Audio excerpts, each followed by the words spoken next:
Hi అండి. నమస్తే. Welcome to అమ్మాయి లోకం. అందరూ ఎలా ఉన్నారు? నేనైతే చాలా బాగున్నాను. మీరందరూ కూడా బాగుండాలని మనస్ఫూర్తిగా కోరుకుంటున్నాను.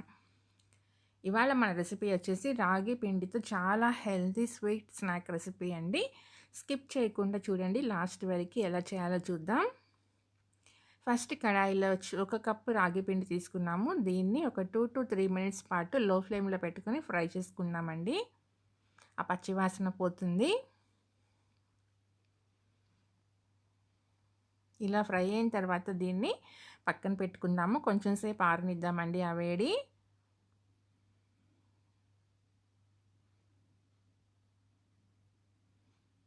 ఆ లోపల ఇక్కడ చూడండి ముద్దటుకులు అనమాట ఇవి. ఇక్కడ నేను ఎర్ర బియ్యం అటుకులు తీసుకున్నానండి. మీ దగ్గర లేనప్పుడు తెల్ల బియ్యం కూడా ముద్దటుకులు మాత్రమే తీసుకోండి. పంచరటుకులు తీసుకోవద్దు. ఇవి పావు కప్పు అనమాట. ఒక కప్పు రాగి పిండికి పావు కప్పు ముద్దటుకులు తీసుకున్నాము. వీటిని మిక్సీ జార్‌లో వేసి చూడండి ఫైన్‌గా రవ్వలాగా రెడీ చేసుకుందాము. ఇప్పుడు ఈ రవ్వనొచ్చేసి మనం మిక్సింగ్ బౌల్‌లో వేసుకుందామండి. దీంట్లో 3 స్పూన్లు మాత్రమే నీళ్లు యాడ్ చేసుకుంటా. ఎక్కువ నీళ్ళు ఫస్టే పోసేయొద్దు. ఈ రవ్వ వచ్చేసి తడి పొడిగా మాత్రమే కలుపుకోవాలండి. మనం ఒట్టి రాగి పిండితో మాత్రమే చేసుకున్నామనుకోండి కుడుములనేది కొంచెం మనకి లోపల పిండి పిండిగా ఉన్నట్టుగా అట్లా అనిపిస్తుందనమాట. ఇలా ట్రై చేసి చూడండి చాలా బాగుంటుందనమాట. ఇప్పుడు ఈ మూత పెట్టేసి ఒక 5 నిమిషాల పాటు పక్కన పెట్టుకుందామండి. కరెక్ట్‌గా నానుతుందనమాట మనకి. ఈ రవ్వ అనేది చూడండి మంచిగా నానిపోయింది. ఇప్పుడు దీంట్లో మనం ఫ్రై చేసి పెట్టుకున్న రాగి పిండి వేసేసుకుందాము.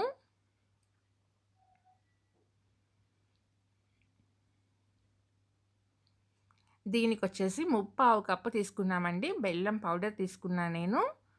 ముప్పావు కప్పు తీసుకున్నాము. దీనికి పావు కప్పు నీళ్ళు వేసుకుందామండి. ఎక్కువ నీళ్ళైతే వేసుకోవద్దు. ఎందుకంటే మనకి పిండి కలపడానికి అంత ఎక్కువ నీరైతే పట్టదు. మనం ముందుగానే ఎక్కువ నీళ్ళు వేసుకున్నామనుకోండి మనకి స్వీట్‌నెస్ అనేది సరిపోకుండా అయిపోతుంది పిండి కలిపేటప్పుడు. అందుకని నీళ్ళు చాలా తక్కువగా వేసుకోండి. ఇది మనకి సరిపోతుంది పిండి కలపడానికి. బెల్లం వచ్చేసి మనకి పాకం ఏమీ రావాల్సిన అవసరం లేదండి. కరిగితేనే సరిపోతుంది. స్టవ్ అయితే ఆఫ్ చేసేసుకుందాము. ఇప్పుడు మనం వచ్చేసి ఈ రాగి పిండి, రవ్వ 2 మంచిగా ఉండలేమి లేకుండా చక్కగా కలిపేసుకుందామండి ఫస్టు.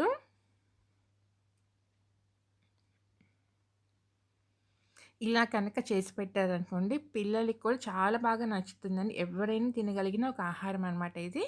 పిల్లలు కానీ, పెద్దవాళ్ళు కానీ ఎవరైనా వాళ్ళకి ఒక స్వీట్ తిన్నట్టు ఉంటుంది. ప్లస్ ఒక హెల్తీ ఫుడ్ తిన్నట్టు ఉంటుందండి. దీంట్లో ఒక టేబుల్ స్పూన్ తెల్ల నువ్వులు వేసుకుందాము.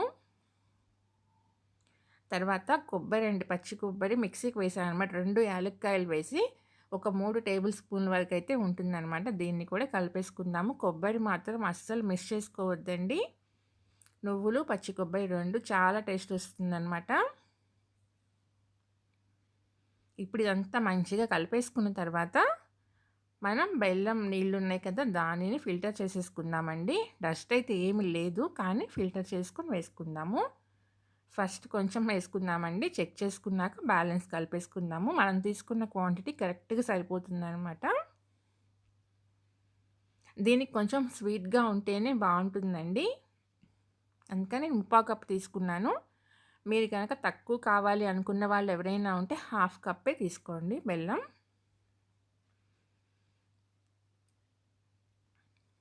చూడండి కరెక్ట్‌గా సరిపోయిందనమాట. మనం తీసుకున్న క్వాంటిటీ బెల్లం నీళ్ళు కానీ, పిండి కానీ అంతా కరెక్ట్ కన్సిస్టెన్సీ కరెక్ట్‌గా వచ్చేసిందనమాట. పిండంతా ఇలా కలిపేసుకున్న తర్వాత ఒక టేబుల్ స్పూన్ నెయ్యి యాడ్ చేసుకుందామండి దీనికి.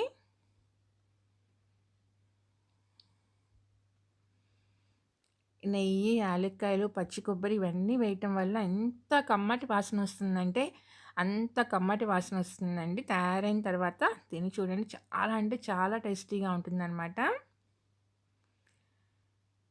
ఇప్పుడు దీన్ని మనకి కావాల్సిన సైజులో కుడుముల్లాగా చేసుకోవటమేనండి. కొంచెం కొంచెం పిండి ముద్దలు తీసుకొని చూడండి ఇలా పెట్టేసి ఫింగర్స్ మధ్య కనుక ప్రెస్ చేసామంటే షేప్ ఇలా వచ్చేస్తుందన్నమాట. అంతేనండి. అన్నీ రెడీ చేసేసుకుని స్టీమర్‌లో పెట్టుకొని మనం కుక్ చేసుకోవడమే ఇడ్లీ చాంబర్‌లో పెట్టేసి ఇడ్లీ కుక్కర్‌లో.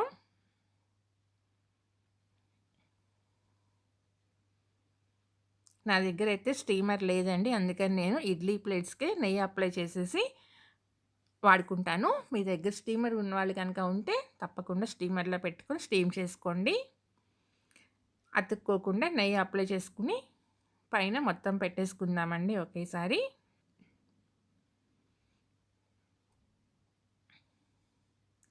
ఈలోగా మనం ఇడ్లీ కుక్కర్ పొయ్యి మీద పెట్టేసుకొని నీళ్లు పెట్టుకున్నాము. నీళ్లు కాగాలండి. ఫస్ట్ నీళ్లు కాగి స్టీమ్ వచ్చేటప్పుడే మనం ఇది పెట్టుకున్నామంటే మనకి మంచిగా సాఫ్ట్‌గా వస్తుందనమాట.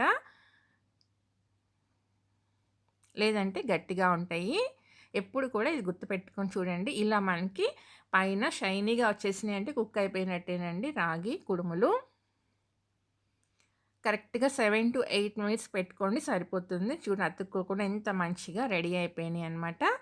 తప్పకుండా మీరు కూడా ట్రై చేయండి. హెల్తీ రెసిపీని మీకు ఎలా వచ్చిందో నాకైతే కామెంట్ చేయండి. అలానే ఫస్ట్ టైం చూస్తున్నారా? తప్పకుండా సబ్స్క్రైబ్ చేసుకొని ఒక లైక్ ఇచ్చేయండి. మీ ఫ్రెండ్స్‌కి, ఫ్యామిలీ మెంబర్స్‌కి షేర్ చేయండి. చూడండి ఎంత మంచిగా కుక్ అయిపోయిందనమాట. టేస్ట్ అయితే సూపర్‌గా ఉంది. తప్పకుండా మీరు ట్రై చేయండి. Thank you for watching.